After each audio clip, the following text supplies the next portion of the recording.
Hi everyone, it's Ben here. We're back again today doing another video. The subject of today's video is going to be on the Rise and Fall series continued. Today we're going to be looking at a team that I think is really fun, cool, and interesting, and that is the Indiana Pacers of the early to middle 2000s. And basically, if you haven't ever seen one of the videos before, I'll be going through why the team succeeded, why it plateaued, and then ultimately why it ended up failing. So to start off with, um, just a few basic things about how I set these videos up. I'll have the season in question up top. I'll have the team's record, their seeding in the playoffs, their playoff result, and then their offense and defensive ratings top left. And then I'll have the regular season numbers for the players bottom left, playoff numbers for the players bottom right. So this first season, they did pretty well, considering they lost a lot of key pieces the season before. They were coming off a trip to the finals, and they had lost Chris Mullin. They had also lost, well, I guess they hadn't lost Sam Perkins, but he had fallen off quite a bit at this point. And they had lost Rick Smits and the Davis guys. They used to call them the Davis brothers, but they weren't really brothers. And you had kind of this mix of veterans of Reggie Miller and like Austin Crowshire and Sam Perkins and Derek McKee, with the young guys like Al Harrington, Jalen Rose, and Jermaine O'Neal, who had come over from the Portland Trail Blazers this season. To me, the big difference in the playoffs was that Indiana um, didn't have the great contributions from Jermaine O'Neal, in that he dropped from 13 points to 10 points, and his efficiency dropped a bit as well. Besides him, um, honestly, everybody else played fine. They just really didn't have as much as Philly did, as far as like they didn't have anybody that can match Allen Iverson at this point, and Jalen Rose's efficiency dropped off a cliff. The next season, they were a relatively similar team, similar ratings, similar record, similar result, losing the first round. You had Jermaine O'Neal emerge this season, and I think he actually won Most Improved Player this year.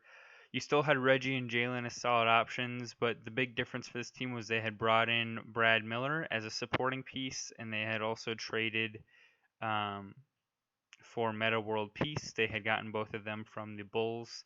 And they had traded Jalen Rose mid-season for those two. They traded Travis Best and Jalen Rose to get Ron Artest and Brad Miller.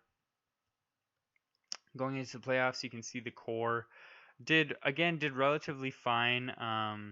Meta World Peace was a little bit underwhelming, shooting only 41% from the field. I mean, that was in line with his regular season stats, but being a relatively inefficient scorer hurt them in crunch time. And yeah, they were still decent, but they just had about four good players, and they just needed about 6 or 7 to be a legit team in the East. Going into the next season, they had a lot of the same core. Actually, going back here, a big difference in the playoffs for this team was that there's no Al Harrington, who missed the second half of the season with injury, by the way. This next season, they're still pretty good. Meta World Peace is developing. Jermaine O'Neal still playing really well. Reggie Miller definitely taking a step back, down to less than 13 points per game. But overall, everybody's playing well and developing, and especially Meta World Peace is taking a big step forward. And in the playoffs, they again got bounced in the first round. But really, this year it was because Al Harrington didn't play very well in the playoffs. As you can see, he shot 21% from the field. And then also Reggie Miller shot only 28% from the field. So those were like their third and fourth options, along with Brad Miller, who his shots per game dropped off as well. But especially Harrington and Reggie being really inefficient in the playoffs hurt them this year. Next year, 03 to 04, this is probably the best season the team had, and I just find that picture of Ron Artest funny holding his two puppies, but that's why I included it up top. Ron Artest had his best season as pro, averaged 18, 5, and 4. He won Defensive Player of the Year. I think he was All NBA third team. He was the only time he was selected to an All Star game. Probably one of the best one-time All Stars in history. Besides that, Jermaine O'Neal continued to have a really good season, putting up 20 and 10. Al Harrington put up 13 and 6 on good numbers. Reggie can continue to be a decent supporting option at 10 points per game.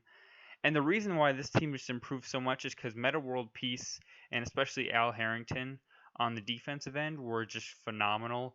And Artest being like the best defender in the league really helped this defense jolt up a lot.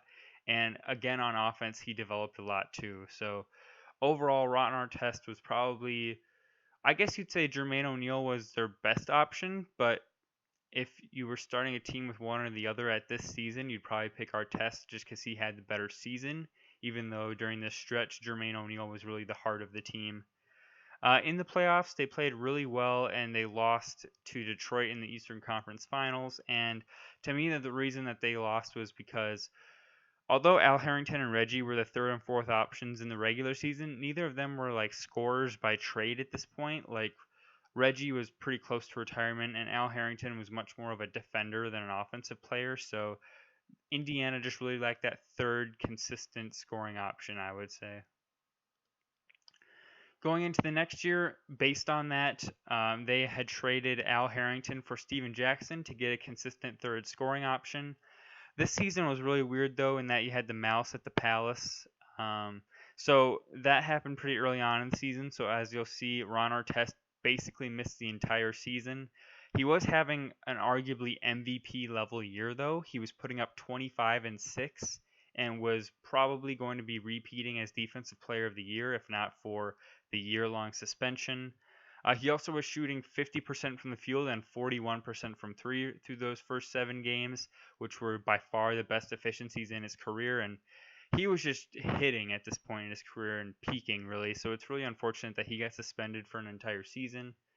Jermaine O'Neal and Steven Jackson also got significant suspensions. Steven Jackson only playing 51 games for the team, and Jermaine O'Neal missing nearly half the season. So because of all these big scoring options being out, they had to rely a lot on basically Jamal Tinsley and Reggie Miller to be very big options on this team. Reggie's scoring went back up from 10 points a game to 15, and Jamal's went from like around 11 points a game to 15, so they had to become way bigger parts of the team. And overall, their playoff success or lack thereof, really a lot of people thought that this was the finals team and that they were going to win the finals, but having no Ron Artest, who is arguably their best player during this season, just basically sunk their season for them. They were on track to be like a 60-win team, and they only ended up winning 44 games and losing in the second round. The next year, this marks the first year without Reggie Miller. The team was changing up a bit. Ron Artest really could never shake the whole mouse at the Palace reputation. So a little bit into the season, he got traded to the Kings for Peja Stojakovic, who came in and was a second leading scorer. And it was really just a core of Stojakovic, Jackson, and Jermaine O'Neal. Jamal Tinsley was still there playing decent, but really losing Reggie Miller to retirement and really, again, they come down to this problem of they actually, despite being a pretty good team, only have about 4 good players. And this season it was really down to 3 since Reggie had retired. You look at the playoffs, everybody played fine. Anthony Johnson played really well, who was, a decent player during the regular season, but averaged 20 points a game in the playoffs, really filling in the void of Peja, who was really underperforming in these playoffs. And this was actually, I believe, the last time that this Pacers squad appeared in the playoffs during this run. The next year, they had actually reacquired Al Harrington through a separate trade, but they then traded him and Steven Jackson mid-season because this team was struggling a ton. They traded them to Golden State for Troy Murphy and Mike Dunleavy Jr. So you get a really mixed bag. Danny Granger was coming on and becoming a good player. Troy Murphy and Mike Dunleavy were essentially both like worse versions of the guys that they were traded for. But I think it seemed like Indiana just wanted to rid themselves of the whole reminder of the mouse at the palace, and that's why they got rid of those guys. Jermaine O'Neal still putting up really solid numbers, still an all-star at this point.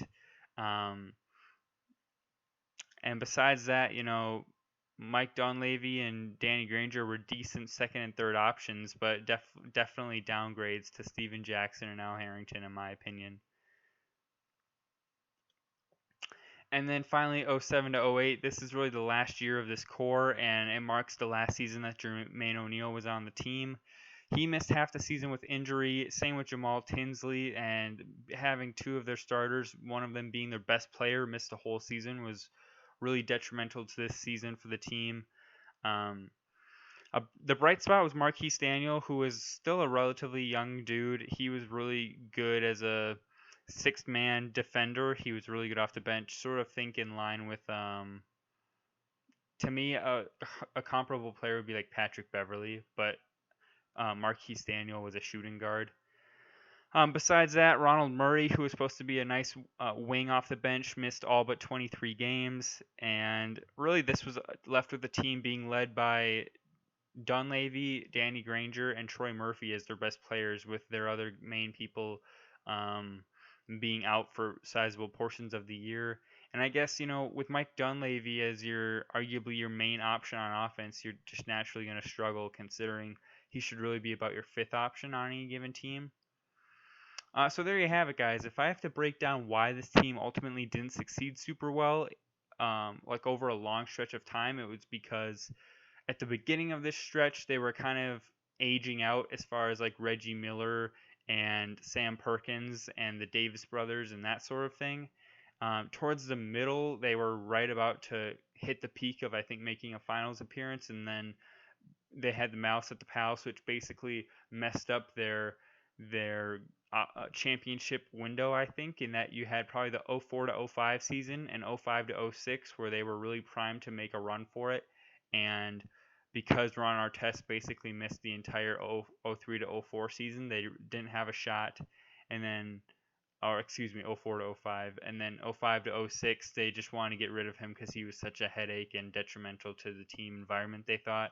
So they shipped him out for Peja, and Peja just didn't bring the same level of defense and all-around play that Artest did, so that really ended this team. Hope you guys enjoyed the video. Go check out more in the series if you're interested, and I will see you next time. Bye.